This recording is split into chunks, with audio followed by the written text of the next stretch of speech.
Liam walked slowly through the dusty streets, his bare feet kicking up little clouds of dirt with every step. The houses he passed were modest, their walls weathered and cracked, the paint long faded under the harsh sun and relentless rain. Kids laughed and shouted as they played in the narrow alleys. But Liam wasn't joining them today. He had just finished helping his mom, and his thoughts were on what else he could do to ease the load at home. The neighborhood was alive with its usual noises, sounds Liam had known his whole life.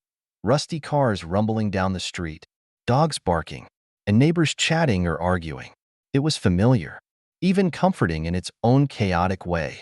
Liam's routine was straightforward. In the mornings, he sold candies outside the school gates, flashing a smile at students and parents alike.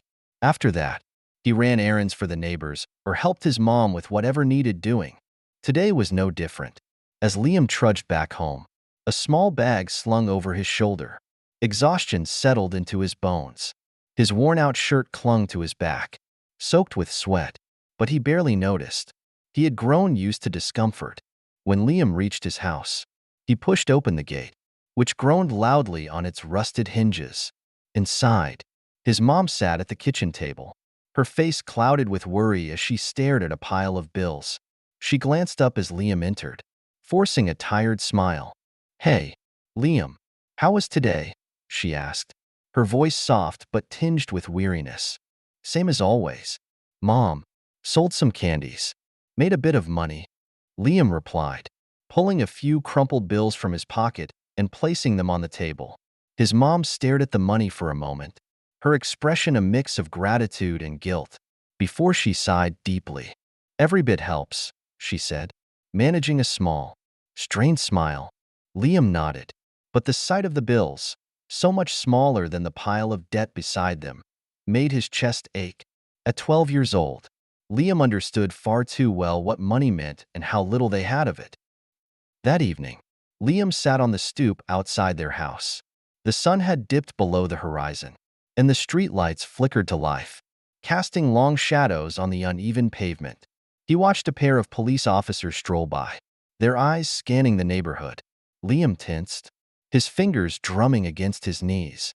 He had never forgotten the night they came for his dad. No warning, no evidence, just accusations and chaos. Liam had hidden behind the couch, paralyzed with fear as his mom screamed and pleaded. The officers passed without incident, and Liam exhaled slowly, his body relaxing. But the memories lingered, heavy and inescapable. "Liam, come inside. It's getting late," his mom called. He stood, brushing the dust off his shorts, and headed inside. His little sister, Ellie, was already fast asleep on the couch, her tiny frame curled under a thin blanket.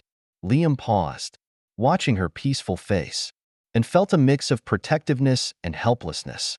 He wanted better for Ellie, for his mom. But how? That question haunted him as he lay on his creaky mattress, staring at the cracked ceiling.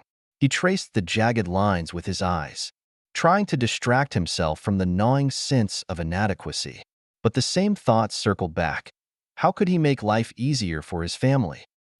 The next morning, Liam rose before dawn, slipping out quietly. The candy sales had slowed lately. Everyone in the neighborhood was struggling. Still, Liam put on his best smile as he greeted the kids and parents passing by the school gate, holding out his small plastic box filled with colorful sweets. "Hey, Liam, got anything good today?" called Ryan, one of the older boys on his way to school. "Always, man," Liam replied, flashing a grin, though his mind was preoccupied with the coins he still needed to earn. Later, as Liam made his way home under the scorching midday sun, something unusual caught his eye. An elderly man in a wheelchair was struggling with a stuck wheel, his face red with effort. Liam was about to cross the street to help when he noticed a large, aggressive dog charging straight toward the man, its teeth bared. Liam's heart leapt into his throat. The street was almost deserted, and the man's desperate shouts for help echoed in the stillness. Liam froze, fear gripping him. But then he saw the terror on the man's face, and something inside him snapped. He couldn't just stand there. Dropping his bag, Liam sprinted toward the scene. The dog's growls grew louder as it closed in on the man. Without hesitation, Liam grabbed the wheelchair handles and yanked it backward with all his strength, narrowly avoiding the snapping jaws. His muscles burned, but adrenaline kept him moving. Just as the dog lunged again, a car horn blared down the street, startling the animal. It backed off, retreating into an alley. Breathing hard, Liam turned to the man. "Are you okay?" he asked, his voice shaking. The man nodded, his face pale. "Thank you. Thank you, son. You saved me." Liam swallowed, nodding. His hands trembled as he gripped the wheelchair, exhaustion washing over him.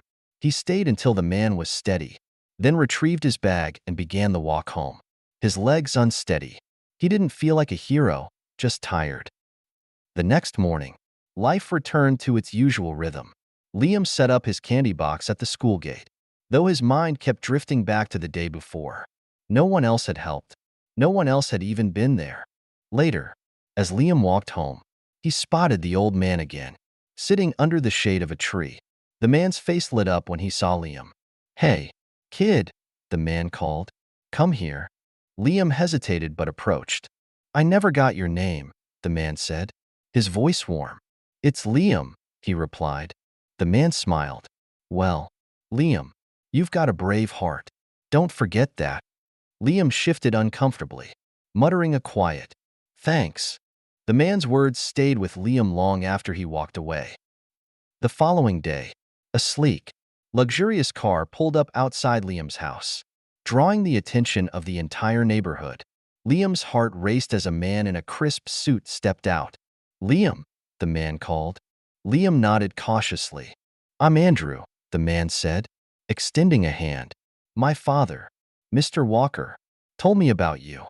You saved his life." Liam's cheeks burned. "I just did what anyone would," he mumbled. Andrew smiled. "Not everyone would. My father and I want to thank you." He handed Liam an envelope, thick with crisp bills. "This is just a small token of our gratitude. Use it however you need." Liam hesitated, glancing at his mother, who had stepped onto the porch. Her expression was wary, her eyes darting between Liam and Andrew. "Think about it," Andrew said, placing the envelope in Liam's hands before returning to the car. As the car drove away, Liam's mom pulled him inside. "We don't know these people," she said. "What if there's a catch?" Liam looked at the envelope, its weight heavy in his hands. "Mom, maybe this could help us. Maybe it's not a trick." She sighed, her shoulders slumping. "We'll think about it, but we'll be careful." In the days that followed, Liam and his mom used the money to pay off some debts and get her much-needed medical treatment. His mom's health improved, and she began sewing dresses to sell. Her passion reignited. Liam felt a sense of hope he hadn't known in years. One afternoon, he visited Mr. Walker again. The old man beamed when he saw Liam. "How's your family, kid?"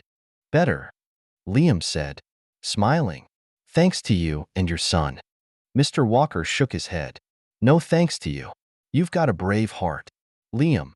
Don't ever forget it." As Liam walked home, the sun warm on his back, he felt something he hadn't in a long time: hope. For the first time, he believed things could change, and that maybe, just maybe, he could help his family find a better future.